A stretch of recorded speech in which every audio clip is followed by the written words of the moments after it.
Cleveland's own Fox 8 News. Man, this is what they do in Ohio. Northeast Ohio's #1 choice for news. Cleveland's own Fox 8 News starts now.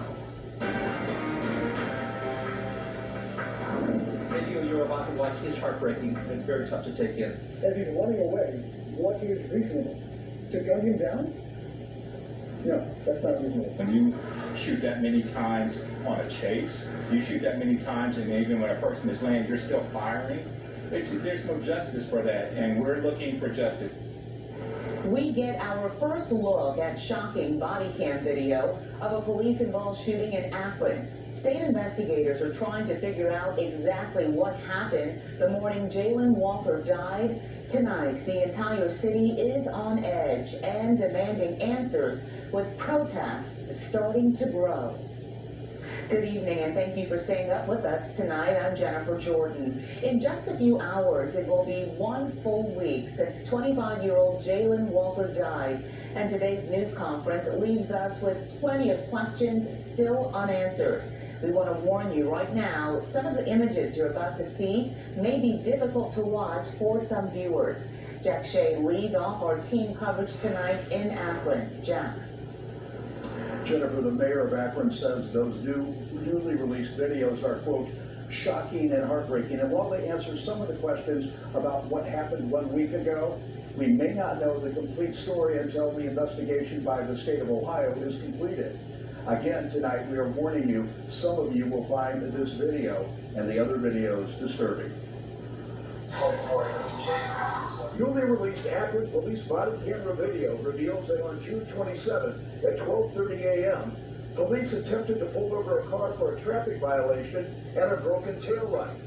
The driver, 25-year-old Jayland Walker, refused to stop and led police on a pursuit. A short time later, officers report hearing a shot fired from the car and see a muzzle flash.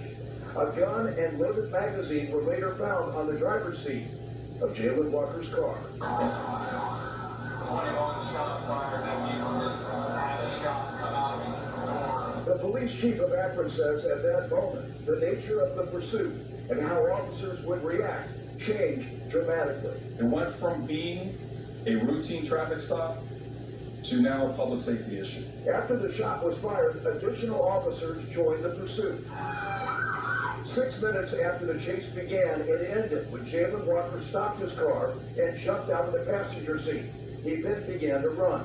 Police note that he was wearing a ski mask covering his face. Investigators say 2 officers deployed tasers, but to no effect. Officers chased Jayland Walker through a parking lot.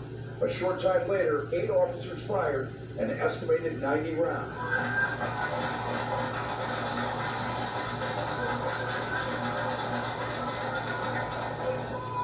We are told Jayland Walker was hit at least 60 times, and the attorney for the Walker family says some of the shots were fired after the 25-year-old was on the ground.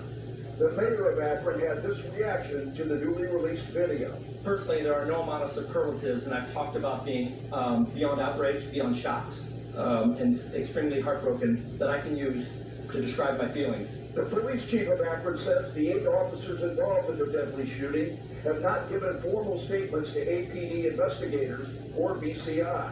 But he says during a walkthrough at the scene right after the shooting, they told the supervisor that they opened fire because they perceived that the movements of Jayland Walker indicated that he posed a threat to their safety.